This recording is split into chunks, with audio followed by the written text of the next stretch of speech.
les amis, c'est Elias OBNTV, on se retrouve aujourd'hui pour une toute nouvelle vidéo, où on va parler d'étincelles déferlantes. Comme vous le savez, la série la plus attendue de cette fin d'année, EV8, série autour de Pikachu, autour des dragons.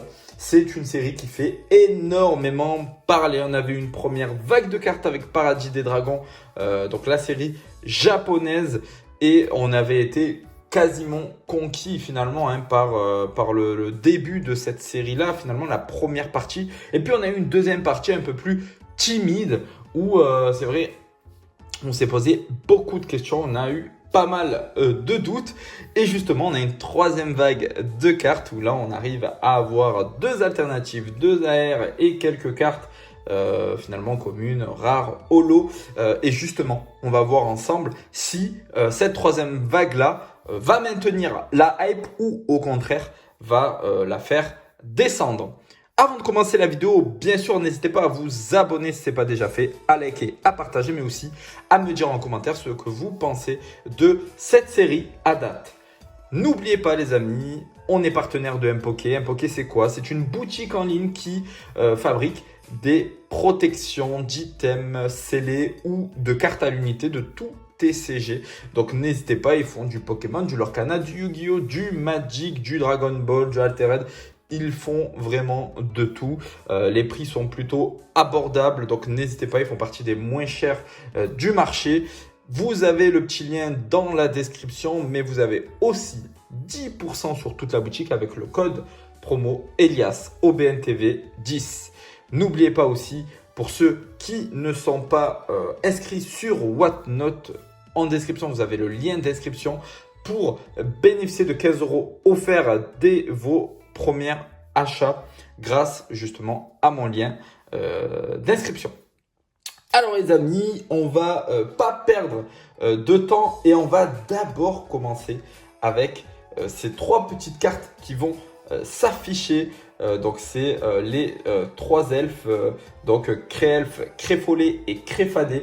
Donc franchement, trois petites cartes qui sont vraiment très jolies. Moi j'apprécie vraiment ces cartes, franchement je les trouve très belles. Je ne sais pas ce que vous en pensez. Alors c'est toujours pareil, on va voir, est-ce qu'on va les avoir en carte promotionnelle, est-ce qu'on va les avoir dans la série. On le sait, il y a toujours des différences entre finalement le japonais et les séries françaises.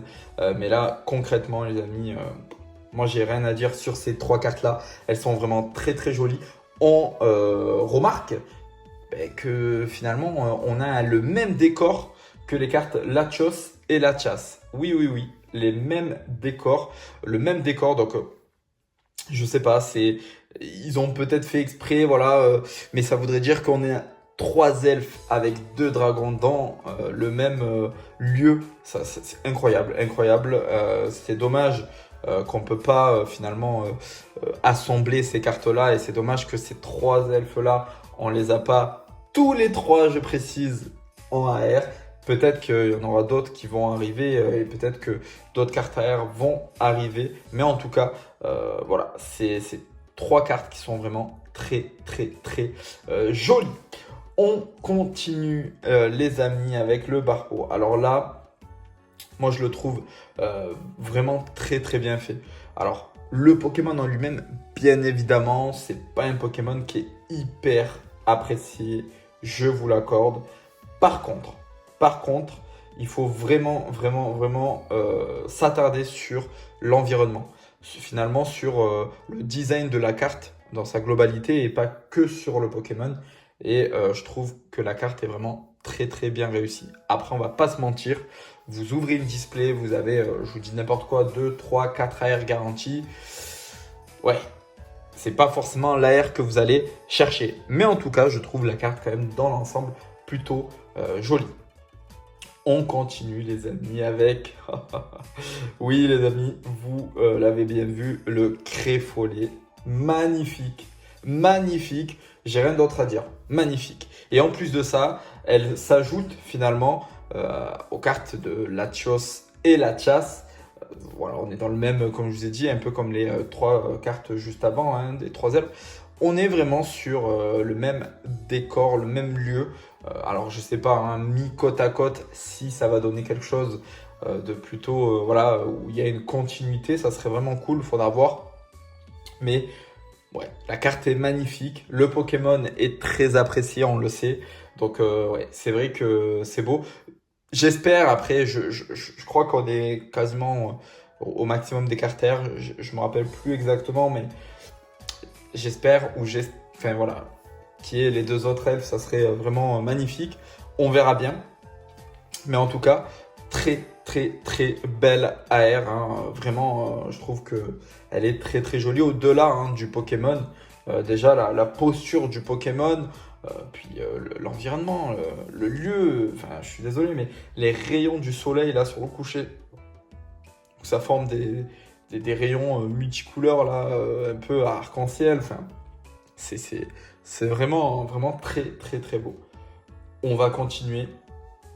Et là, c'est la Nilobellus, les amis, SAR alternative. Ouais, elle est très, très, très jolie. Vraiment, les amis, là, je trouve qu'elle est vraiment très, très, très bien dessinée. Je la trouve vraiment très, très belle.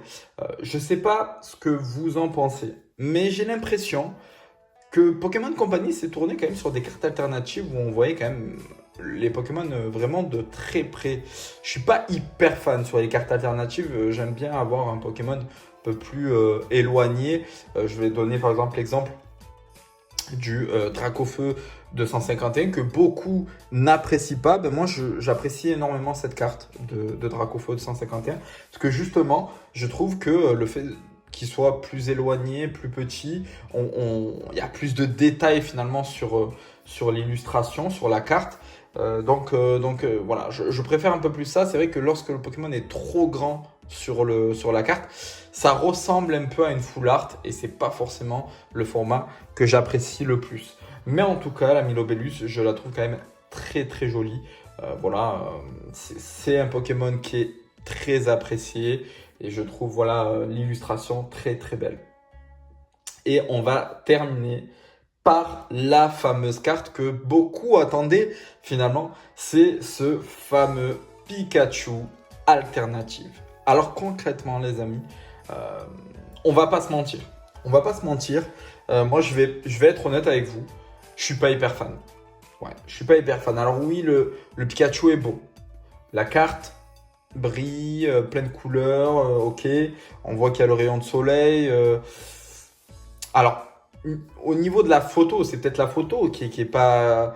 Peut-être qu'en main, elle sera plus jolie. Je l'espère en tout cas. Mais le Pikachu est bien dessiné. Le Pikachu, le design du Pikachu, je le trouve très très beau. La posture, très très belle. Par contre, encore une fois, pour moi, le Pokémon est trop proche finalement.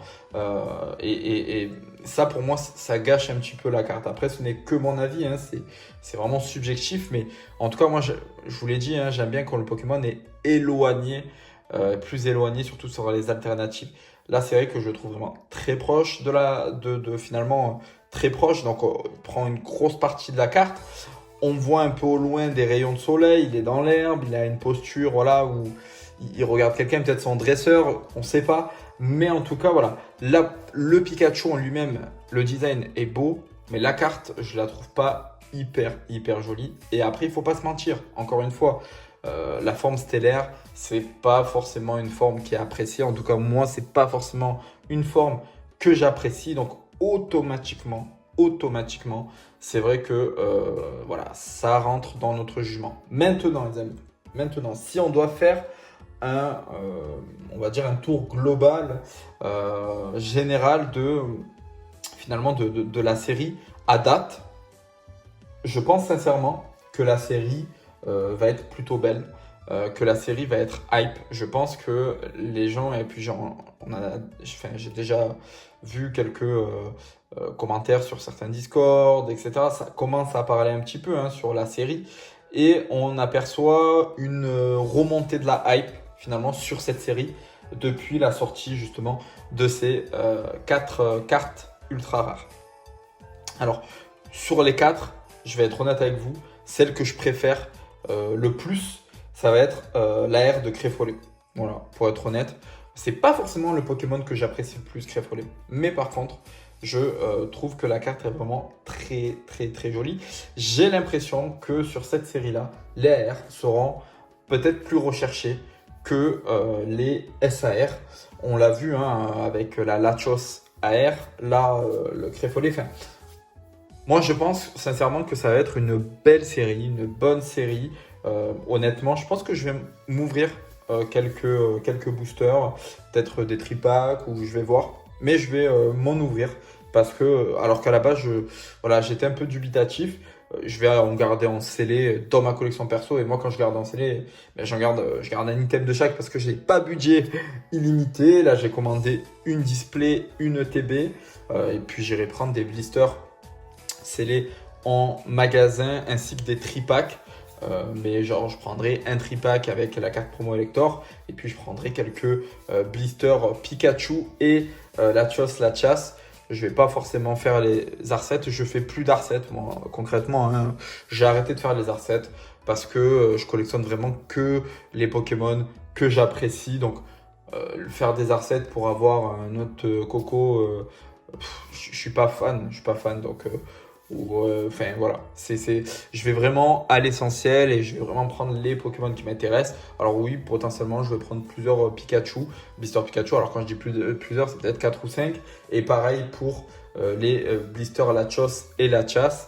Mais voilà, je prendrai pas plus d'items que ça. Peut-être une deuxième ETB, mais c'est pas sûr parce que si j'en prends une deuxième, ça sera pour l'ouvrir, voilà, juste pour le kiff. Mais pareil, l'ouvrir alors que la carte promo, je la trouve pas folle. Donc voilà, j'attends de voir la sortie. De toute façon, ça sortira le 8 novembre. Bon, on le sait, ça va sortir un peu avant. Ça sort toujours un peu avant, 2-3 jours avant. Mais en tout cas, j'attends quand même cette série avec impatience avant de passer à l'année 2025 où là, on a du gros banger qui est annoncé, dont la série Team Rocket. J'espère hein, que la série Team Rocket va arriver très rapidement hein, parce que je vous cache pas que la prochaine série Tag Team, Dresseur et Pokémon, je sais pas, je suis pas hyper fan encore, je suis pas hyper hype par cette série là, je vais pas vous cacher, plus par la série Team Rocket bien évidemment. Donc à voir si je garderai mon budget pour la série Team Rocket ou pas, on verra ça bien évidemment. Mais voilà, pour la série en tout cas d'étincelles déferlantes, bonne série. Je pense que ça va être une belle série à ouvrir, une belle série à garder scellé parce que je trouve que le scellé est très beau. De toute façon, comme d'habitude, on se fera notre petite analyse à la sortie définitive avec notre note hein, finalement. On notera cette série ensemble. Merci les amis d'être restés jusqu'à la fin de cette vidéo. N'hésitez pas à vous abonner, à liker, à partager si ce n'est pas encore fait. À me dire en commentaire bien évidemment si cette série vous hype. Et puis moi je vous dis à bientôt. C'était Elias sur BNTV. Passez un bon week-end. Ciao ciao.